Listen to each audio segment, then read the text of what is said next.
সময়টা আজ থেকে প্রায় ৩৫০ বছর আগে।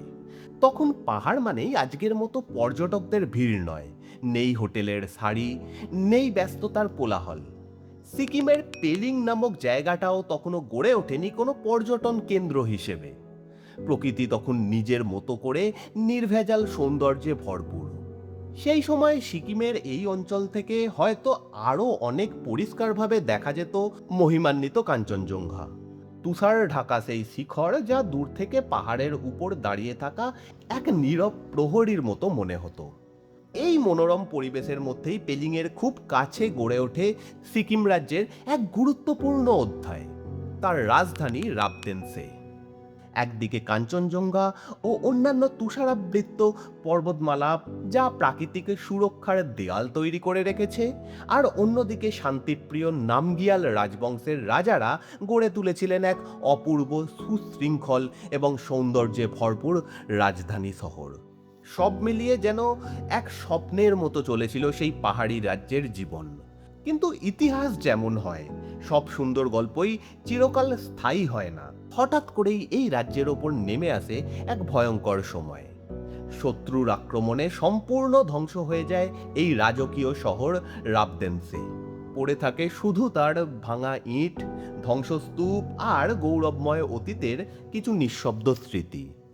আজকের এই ভিডিওতে আমরা জানব স্বাধীন সিকিম রাজ্যের দ্বিতীয় রাজধানী রাবতেনসে শহরের ইতিহাস, তার উত্থান এবং তার মর্মান্তিক ধ্বংসের কাহিনী।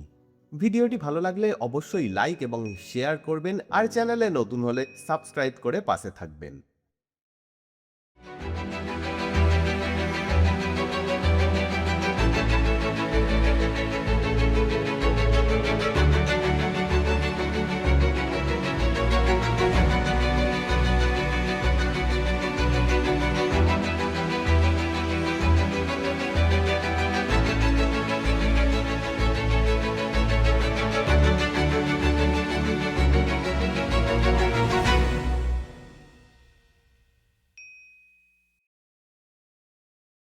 রাবতেনসের ইতিহাস জানতে গেলে আমাদের ইতিহাসের পাতায় পিছিয়ে যেতে হবে বেশ কয়েকশো বছর।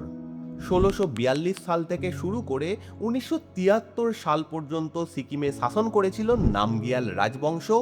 এই রাজবংশের রাজাদের বলা হতো চোগিয়াল। চোগিয়াল একটি শব্দ যার অর্থ ধার্মিক শাসন। সিকিমের বৌদ্ধ রাজাদের জন্য এই উপাধি ব্যবহৃত হতো, যা শুধু ক্ষমতায় নয়, আধ্যাত্মিক দায়িত্বেরও প্রতীক ছিল।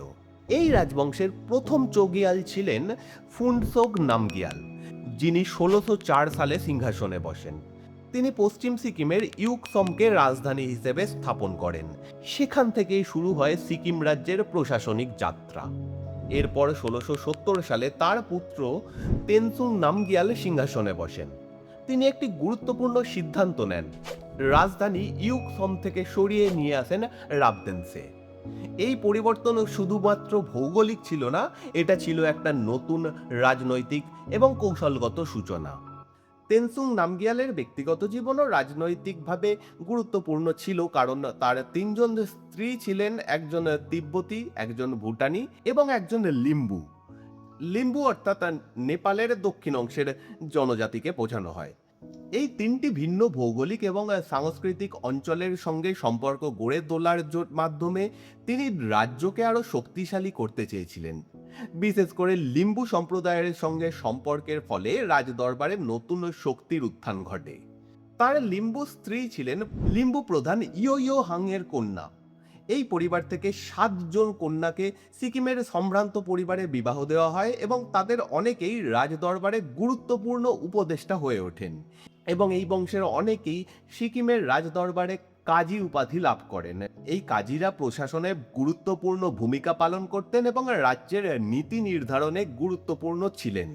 এরপরে ইতিহাসে আসে এক নাটকীয় মোড়। তেনসুং নামগিয়ালের মৃত্যুর পর তার পুত্র চাদর নামগিয়াল ১৭০০ সালে সিংহাসনে বসেন, কিন্তু তিনি তখন নাবালক ছিলেন। এই সুযোগে তার সৎ বোন পেন্ডিয়ংমু, যিনি ভুটানি বংশের ছিলেন, এই উত্তরাধিকার মেনে নিতে পারেননি। তিনি ভুটানি সেনার সাহায্যে চাদরকে ক্ষমতাচ্যুত করেন। রাজ্য হারিয়ে চাদর নামগিয়াল পালিয়ে যান তিব্বতে। তার সঙ্গী ছিলেন তার বিশ্বস্ত মন্ত্রী ইয়ুংথিং ইয়েসে। তিনি তাকে নিরাপদে লাসা পর্যন্ত নিয়ে যান। প্রায় 10 বছর তিনি নির্বাসনে ছিলেন, কিন্তু এই নির্বাসনই তার জীবনের মোড় ঘুরিয়ে দেয়। তিব্বতে অবস্থানকালে তিনি বৌদ্ধ ধর্ম এবং তিব্বতী সাহিত্যে অত্যন্ত পারদর্শী হয়ে ওঠেন। তার জ্ঞান এবং পাণ্ডিত্যে মুগ্ধ হয়ে ষষ্ঠ দলাই লামা তাকে রাজকীয় জ্যোতিষী হিসেবে সম্মানিত করেন। এমনকি তাকে তিব্বতের একটি ভূসম্পত্তির উপরও বিশেষ অধিকার দেওয়া হয়।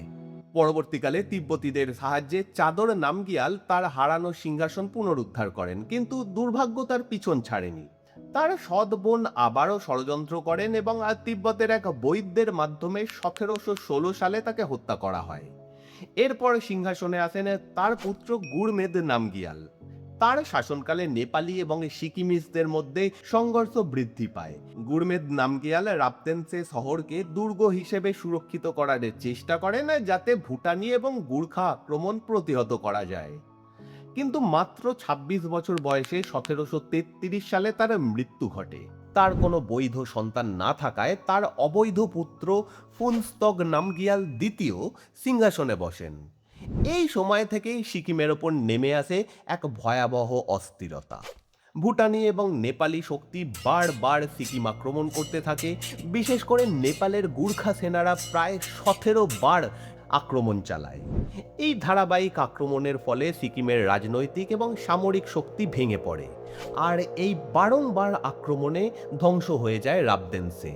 এক সময়কার গৌরবময় রাজধানী শহর পরিণত হয় ধ্বংসস্তূপে।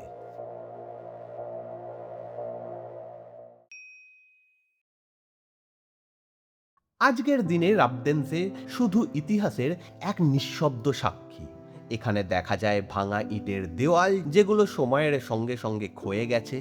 একটি শ্যাওলা ঢাকা চেস্টনাট গাছের পথ দিয়ে পৌঁছানো যায় নামফোগাংয়ে, যেখানে 3টি পাথরের তৈরি সিংহাসন রয়েছে। এখান থেকেই রাজা বিচার কার্য পরিচালনা করতেন। আরও সামনে দেখা যায় তাফাপ চড়তেন, যা ছিল প্রাসাদের প্রবেশদ্বার। এখানে প্রবেশ করার আগে সবাইকে ঘোড়া থেকে নামতে হতো এবং টুপি খুলে রাজাকে সম্মান জানাতে হতো। মূল প্রাসাদের ধ্বংসাবশেষ আজও 2 ভাগে বিভক্ত, উত্তর এবং দক্ষিণ অংশ। উত্তর অংশ ছিল রাজপরিবারের বাসস্থান, যেখানে একটি খোলা প্রাঙ্গণ রয়েছে। এখানেই ছিল দাব লাগাং, অর্থাৎ যেখানে রাজপরিবার দেবতাদের উদ্দেশ্যে ধূপ ধুনো ইত্যাদি জ্বালাতো। এখানে একটি সাদা মার্বেল ফলকও রয়েছে, যা একসময় রিসুম গোম্পা নামে একটি মঠের অংশ ছিল। সিকিমের উপকথায় কথিত রয়েছে যে একজন মানুষ নাকি এই সম্পূর্ণ গোম্পাটা একাই নদী থেকে বহন করে এনেছিলেন।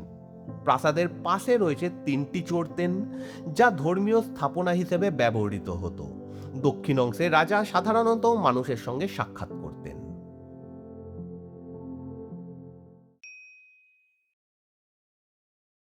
আজ যখন আমরা রাবদেনসের ধ্বংসাবশেষের মধ্যে দিয়ে হাঁটি, চারপাশে অনুভব করি শুধুই নীরবতা আর ভাঙা ইটের স্তূপ। তখন হয়তো প্রথম দেখায় মনে হতে পারে এ তো শুধু একটা পুরনো ধ্বংস হয়ে যাওয়া শহর। কিন্তু যদি একটু থেমে সেই জায়গার নিঃশ্বাসটা বোঝার চেষ্টা করি, তাহলে বুঝতে পারবো যে এই নিঃশব্দতার মধ্যেই লুকিয়ে আছে এক সময়ের জীবন্ত ইতিহাস। এই ভাঙা দেওয়ালগুলো একসময় ছিল প্রাসাদের অংশ, যেখানে রাজারা সিদ্ধান্ত নিতেন, যেখানে রাজনীতি, ধর্ম, সংস্কৃতি মিলেমিশে এক সম্পূর্ণ সভ্যতা গড়ে উঠেছিল। যে পাথরের সিংহাসন আজ শুধু নিঃশব্দে পড়ে আছে, সেখান থেকেই একসময় বিচার হতো, মানুষের ভাগ্য নির্ধারণ হতো। যে চড়তেনগুলো আজ শুধু দাঁড়িয়ে আছে, সেগুলো শুধু স্থাপনা নয়, সেখানে বিশ্বাস, আস্থা এবং আধ্যাত্মিকতার প্রতীক। ভাবুন তো, একসময় এই একই জায়গায় মানুষের কোলাহল ছিল, রাজদরবার বসত, সৈন্যদের পদচারণ শোনা যেত, আর পাহাড়ের বুক জুড়ে বেঁচে ছিল এক সম্পূর্ণ রাজ্য। আর আজ সেই সবকিছুই যেন সময়ের স্রোতে ভেসে গিয়ে শুধু স্মৃতি হয়ে রয়ে গিয়েছে। রাবদেনসের গল্প আমাদের একটি গুরুত্বপূর্ণ শিক্ষা দেয়। ক্ষমতা, ঐশ্বর্য, গৌরব এসব কিছুই চিরস্থায়ী নয়। আজ যে শক্তিশালী, কাল সে হারিয়েও যেতে পারে ইতিহাসের পাতায়। কিন্তু আর একটা জিনিস কখনোই হারায় না, তা হলো গল্প। এই ধ্বংসস্তূপ, এই নীরবতা, এই পাহাড়, সবকিছু মিলিয়ে আজও সেই গল্প বলে চলে। একটা রাজ্যের উত্থান, তার সংগ্রাম, তার বিশ্বাসঘাতকতা আর তার পতনের গল্প। হয়তো ইতিহাসের এটাই সব থেকে বড় সৌন্দর্য, সবকিছু হারিয়ে গেলেও তার গল্পটা থেকে যায়।